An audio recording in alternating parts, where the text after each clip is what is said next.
So check it out. I know what you guys are thinking. Hold on, stop. This review is not a joke. This is in fact the best subcompact Glock ever made. This is in fact a Diamondback Db9. I know what you're thinking, stay with me. This is the gun that Glock should have made but couldn't. And the reason that Glock couldn't is the same reason that you're laughing at me right now going, dude, a Diamondback Db9, aren't those things junk? I'm going to talk you through it all. I'm going to show you why. Give me 5 minutes or 25 minutes and I'm going to break it down for you. Okay guys, so check this out. Diamondback Db9.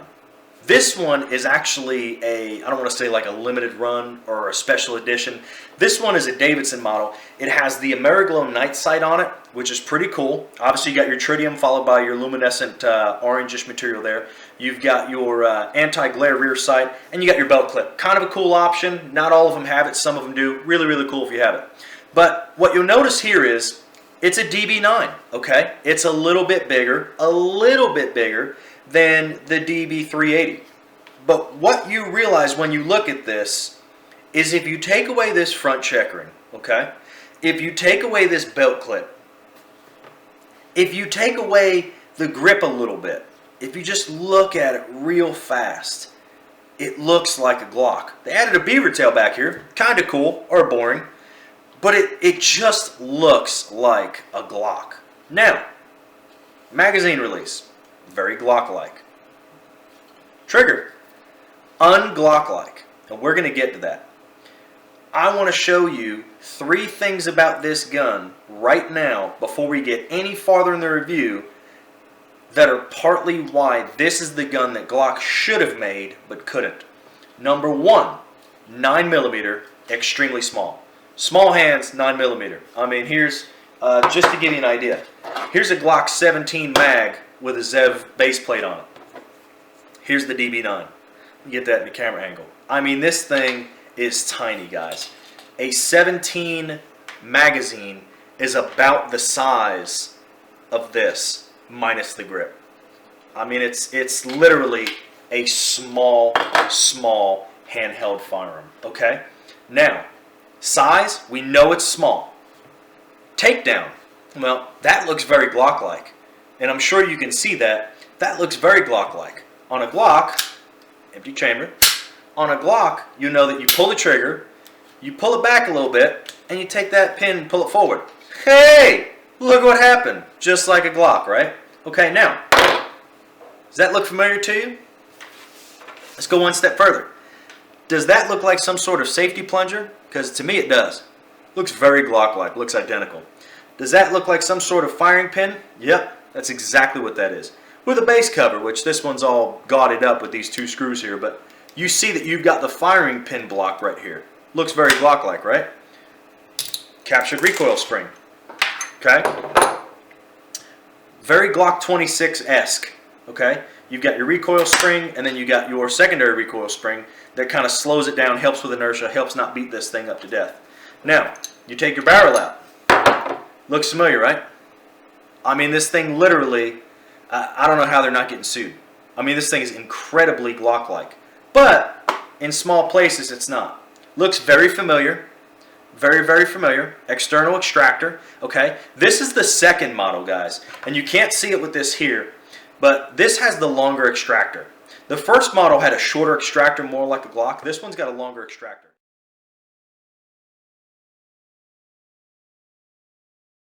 Now, I don't know if that plays into the issue with any kind of extractions, but I've not heard that these have a bad extractor ever, okay?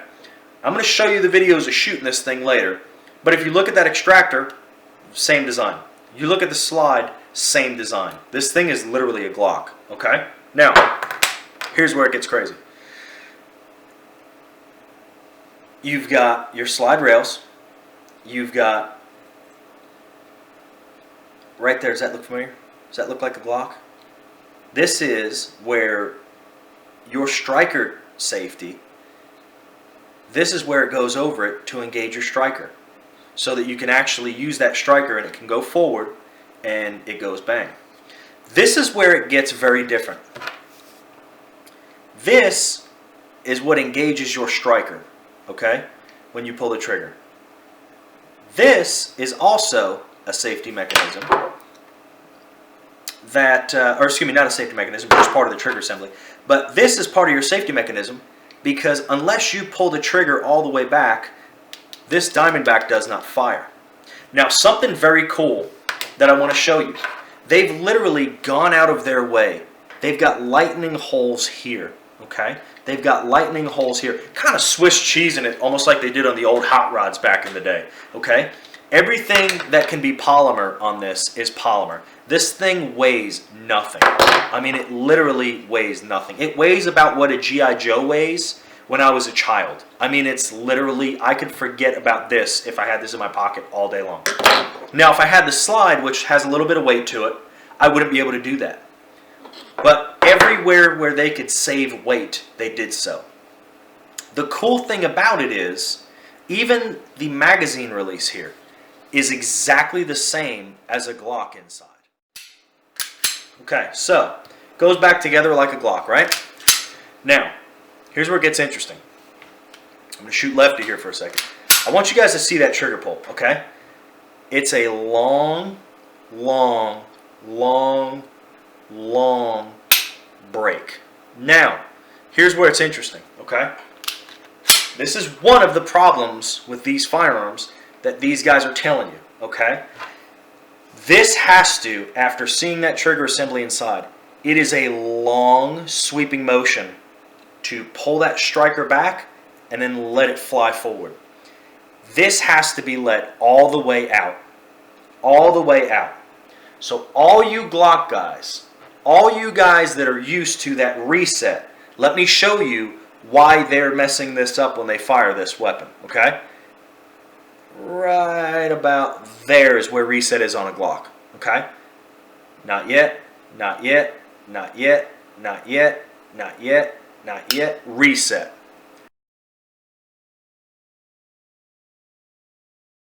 This reset is very tricky.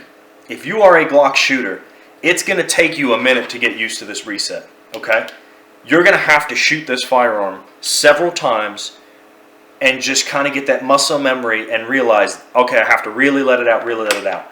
Because I thought that I had not had a round in the chamber, or I thought that it just did not hit, okay?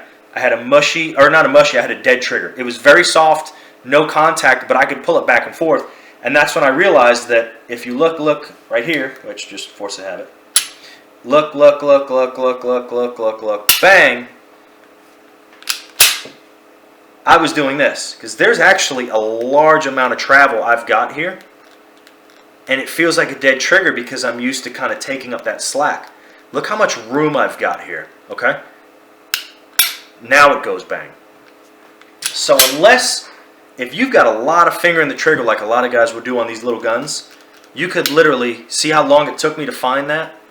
Okay? You could literally go all the way out 2 or 3 times before you get to that. So if you're trying to stage this trigger at all, that's confusing. Okay? They made, Diamondback did, and this is a very important part of this video, guys. Diamondback did everything they could do to make this the lightest, smallest, most compact 9mm on the market, period. There's nothing smaller than this Diamondback. There's nothing that shoots as accurately to me as this Diamondback. And last but not least, there's nothing in this price bracket. A SIG 938, what are those, $600, $700, $800? $220, guys. $250. Yeah, one magazine, the magazines are $20, $30, $40. But you could have 11 magazines and still probably not pay the price of a 938, of a Kimber Micro 9, of a Kimber Raptor 9, of a Glock 42 or a Glock 43. Half the price. Half the price. But what's the cost? Not the financial cost. Well, in making it this small, it won't eat plus P rounds. It just will not eat plus P rounds. Now, why is that important? Well, what's the first thing that idiots do when they buy this gun? They buy it, they load it with plus P plus, They go to the range, they blow it up, and they go, Diamondback can't make shit. This gun's a piece of crap. This gun sucks. Okay, back up for a second. So Diamondback took the time to put a tag right here when I purchased this. And again, guys, I bought this. I didn't get this for free. I'm not reviewing this and bragging on Diamondback because they said, hey, can you do a review? And here's a free gun. I bought this, and I was so skeptical of Diamondback when I bought this.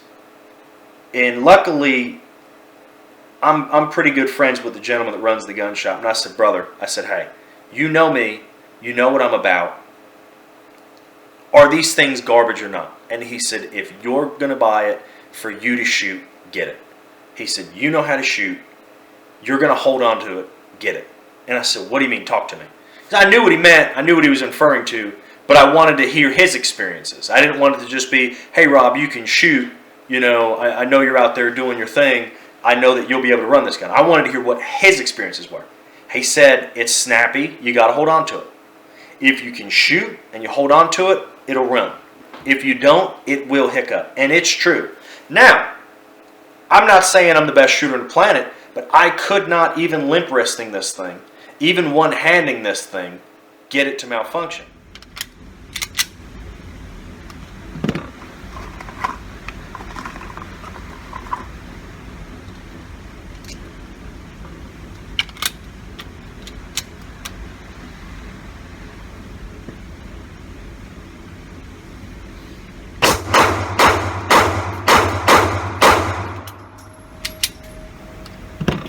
I had zero issues, guys. I had zero issues in 200 rounds. Fast as I could pull the trigger, fast as I could reload the magazine. I ran this thing to death for 200 rounds, as fast as I can pull the trigger. Not one failed to fire, besides what I talked about with the trigger, which was my fault. Not one failed to feed. Zero, zero, zero. But when you watch the small footage mounts that I have, that I'm going to put in this video here, watch the recoil. Not bragging on myself. These things are snappy as hell, guys. You have to hold on to them. It's not Diamondback's fault. It's just the inherent nature. You're holding an explosion, and you've got not much to hold on to. Okay? If you're light on this, if you're not really holding this, if you're not digging onto it, it's going to muzzle flip. You have to have that good support. You have to have a high tang grip, and you have to just lay into the thing. Okay? But when you do, it'll eat. It will eat. It will run. It is a fine functioning firearm. Don't run plus P. Learn how to use the trigger. Don't exceed 124 grain. That's it. But people are so stupid and people are so stubborn that the first thing to do is run something else in it. And it pisses me off because for years I wanted this gun. I wanted this gun, but instead of that little DB right there, I wanted it to have a G, and I wanted it to say 9x19 up here like this does, okay?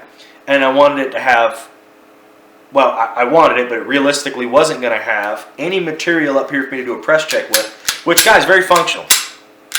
Very functional.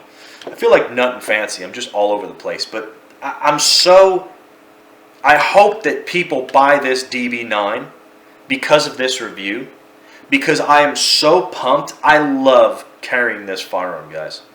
I wanted this thing for years. And we're going to go up top for a second here. Why couldn't Glock make this gun? It's very simple. People don't read. People don't listen. And people are egotistical. I mean, everybody is. Everybody has an ego. Diamondback did exactly what people asked for. Diamondback did exactly what people wanted. Diamondback gave you everything that you could possibly want. They gave you the smallest 9mm firearm you could imagine. And the first thing that everyone did is grab torches and said, it's $200 and something, it's cheap, it's probably crap.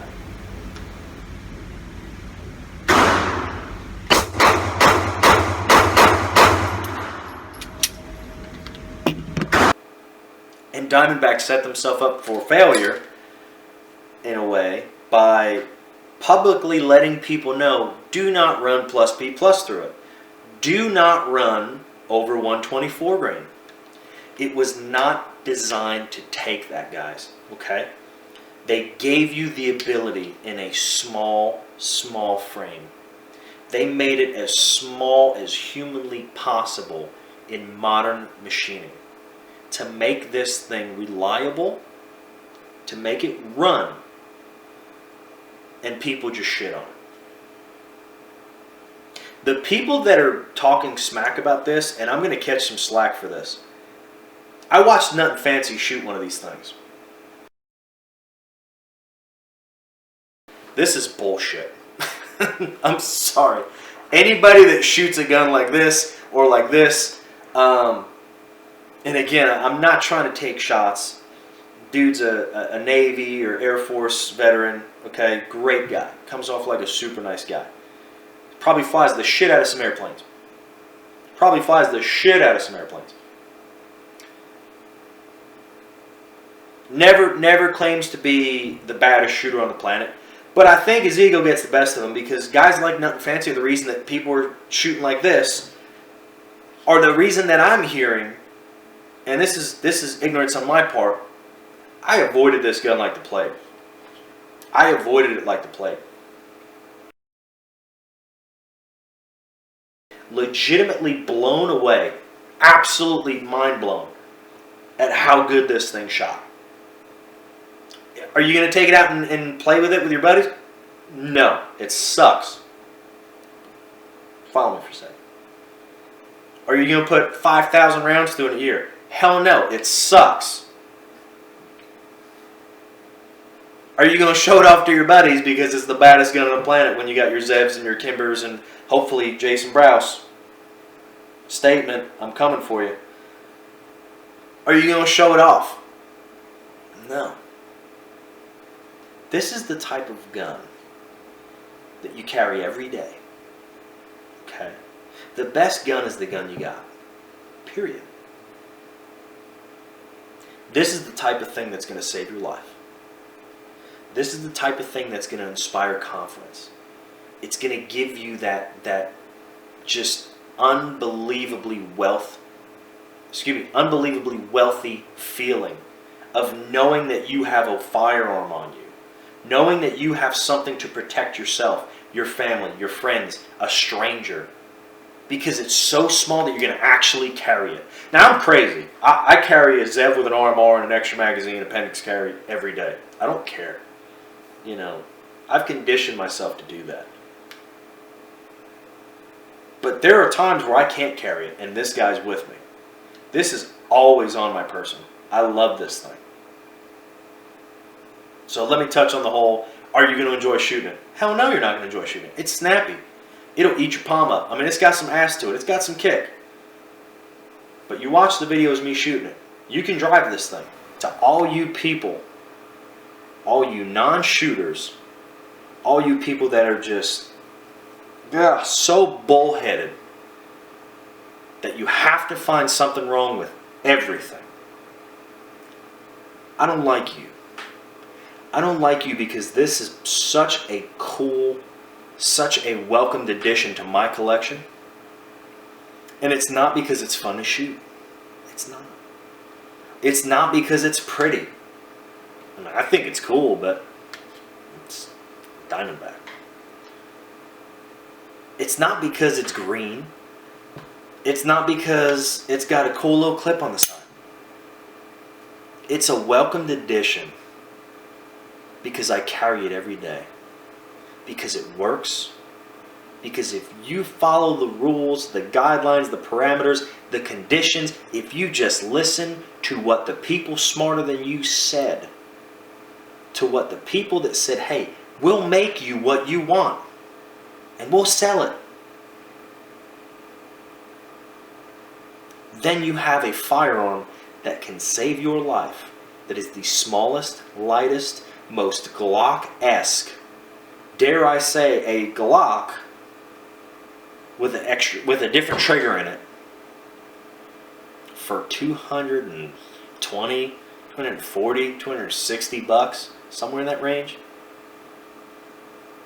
This is the gun that Glock should have made, but couldn't. Because of people like nutnfancy. Because of people like, I don't know, half the guys on YouTube. Those are the people dissuading you from this Diamondback Db9. Let me go ahead and tell you, I'll outshoot half of them with this thing, with whatever they're shooting any day. 25 yards out, awesome. Holes that big. Awesome. You want a gun to concealed carry? You want something cheap? You can't afford a 1911? You can't afford a Glock? You want something that you're actually going to carry? This is small enough so that you will actually carry it. And you will have it on you when you need it. Because that Zeb's real cool. That 5-inch 1911, oh, that's badass. But not when you're at work and two dudes in masks come in the front door and you don't have shit. Diamondback Db9. Don't ask questions. Go get one. Go get one. You're welcome. Seriously though, subscribe. It would help. Think of the children. Really?